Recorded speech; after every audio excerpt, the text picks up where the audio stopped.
said, Nicodemus, most assuredly I want to say to you, you must be born again. He said, Nicodemus, you must change yourself from inside. Your spirit must be born again. Nicodemus, you need to be set free from this whole Pharisee, whatever, this law, this hardness of heart, condemning people and all of that. He said, you need to be free from this prison that you're in, where you cannot love people without condemning them and all of that. Nicodemus, you must be born again. And then Nicodemus got confused. He was an old man. He had been teaching the Jews and all of that in this Jewish religion, whatever, for most of his adult life, I believe. And Nicodemus asked the question, and that's what I call night question. I want you to imagine this conversation. Nicodemus said, how can a man be born again?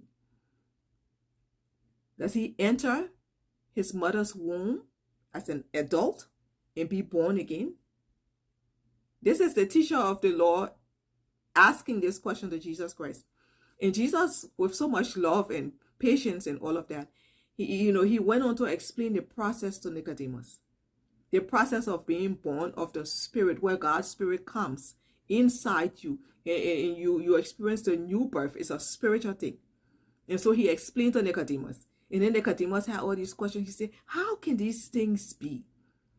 And that's what I call night questions. It's like those questions that you have. And that brings me to the topic that we really want to talk about. The questions that you have, you're asking these questions. But how can this be happening to me? How can this be going on in my family?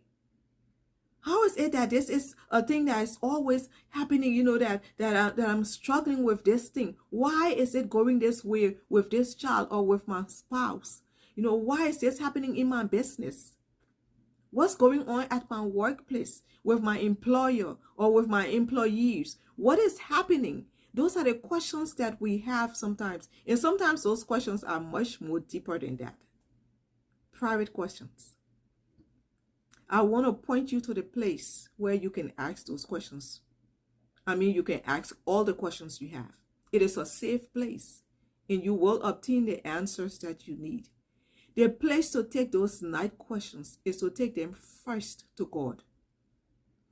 Set up an appointment with you and God. You and God sit in a quiet place and pour out your heart to Him.